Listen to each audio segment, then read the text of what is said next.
Et place tout de suite à Jean-Luc Lemoyne. Oui, et Jean-Luc, ce matin, donc, nous recevons Camille Beauvier-Lapierre pour une affaire que vous m'avez dit bien connaître, la tuerie de Chevaline. Oui, quelle tristesse cette histoire. Enfin, j'ai été briefé par Anissa. J'ai vu la nouvelle dimanche dans le Parisien. Ils ont fermé la dernière boucherie Chevaline de Paris. Jacques Leban. Le mec part à la retraite et il n'a pas trouvé de repreneur. Ça va pas me manquer, mais ça fait quelque chose quand même. Non, alors Jean-Luc, en fait, ils viennent pour un documentaire sur la tuerie de Chevaline. Je le dis aussi à Anissa. Oui. Ouais. D'accord. Oui, Bon, en fait, je ne savais pas. J'ai demandé à Anissa de m'expliquer le thème du jour.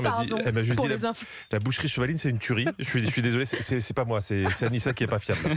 Non, c'est pas grave, ça arrive, ces choses-là. De toute façon, aujourd'hui, vous vouliez surtout revenir sur le bilan de L'amour est dans le pré. Oui, alors ça va être très rapide. Voilà l'ambiance des bilans. Mais pourquoi es-tu toute seule? C'est fini avec Thomas. Oui. On va se le dire franchement, c'est pas L'amour est dans le pré cette année, c'est L'échec est dans le pré. Je vais pas tout vous faire aujourd'hui, je finirai demain, mais sur cette première partie, je vous le dis tout de suite, attention, spoiler, il y a 0 couple. Oh là là, Zombie. rien. Zombie. Pour reprendre un thème agricole, il y a eu des saillies, mais pas plus. Oh non, Et on se demande vraiment pourquoi. Anaïs, l'éleveuse de chèvres, avait 2 prétendants, Thomas et Romain. Et quand Romain est arrivé à la ferme, il n'était pas venu les mains vides. Romain, lui, misait sur le charme magnétique de son détecteur à métaux. Quand tu arrives à un premier rendez-vous, si la première chose que tu penses amener, c'est un détecteur à métaux, faut pas t'étonner de finir célibataire. Ou sinon, peut-être qu'il voulait savoir si elle avait un stérilet. Oui, c'est ça. Ou des plombages. On ne sait pas. Après, je crois que c'est une passion, mais du coup, moi, c'est pas ma passion. Ah, moi, pas du tout. Non, moi non plus. En plus, il faisait ça la nuit, il faisait ça quand il avait des insomnies. Ouais. Non, mais. Ah ouais, alors ça le m'a dossier quand fait même. vraiment peur. Bah, tu m'étonnes. Ouais. Tu reçois un mec chez toi et dès le premier soir, tu le retrouves dans le jardin en pleine nuit en train de passer le détecteur à métaux. Moi, je dépose une macarone tout de suite. En plus, Romain, quand il arrive à la ferme, il voyage léger, il prend que l'essentiel. Heureusement qu'il y avait les caméras, je veux Ouais. te dire. C'est vrai que. Parce que le mec, il vient avec son couteau à désossé, ça s'appelle, il n'y a pas de caméra. Je lui demande de partir. Une pelle et un couteau à désosser. Camille, je serai vous pour votre prochain documentaire. Je commencerai à filmer Romain. C'est un beau pari sur l'avenir. Il y a quelque chose à faire là. Je pense. Et on est aussi revenu sur Jean-Paul, qui avait pas l'air très motivé quand il allait chercher ses prétendantes à la gare. 1 heure de retard pour Christelle à la gare, 1h30 pour Maria. Entre chez toi et la gare, 1h30. Il y a combien normalement de kilomètres? Bah, il y a 3 kilomètres. Je vais vous dire, les mecs, ils ont plus la niaque.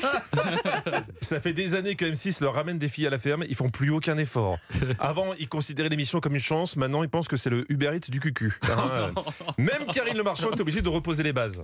Alors, Jean-Paul, en France, un homme peut-il avoir plusieurs femmes? Oui.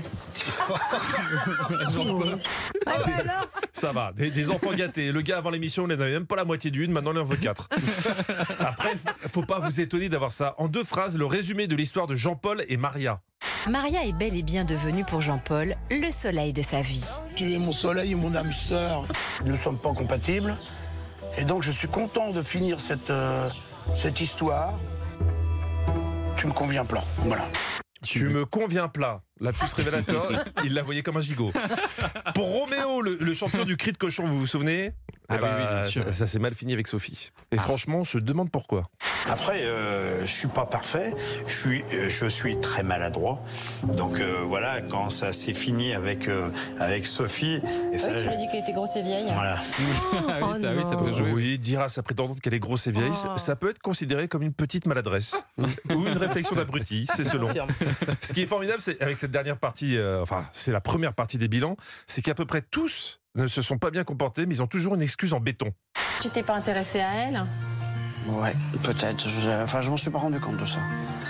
Bah, disons que j'étais un peu dans ma bulle. En plus, j'ai une brebis qui se fait bouffer, peut-être par un loup.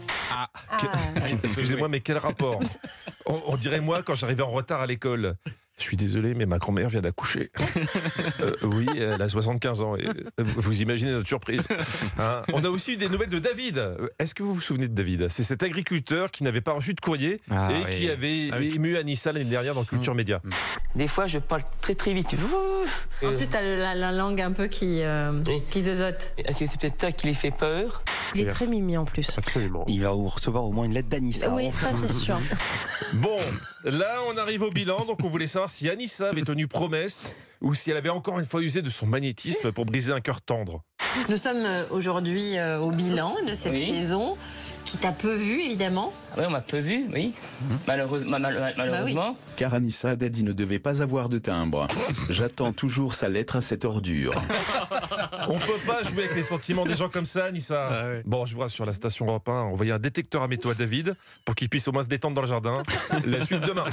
Je l'avais donné à Julien Pichenet, puis là il a posté. Ouais, bien sûr. Faut pas compter sur On les va amis. avoir la suite des aventures demain alors, Ah Jean-Luc bah ouais, on va finir. C'est la Ouais. fin de la saison et on était obligé de conclure.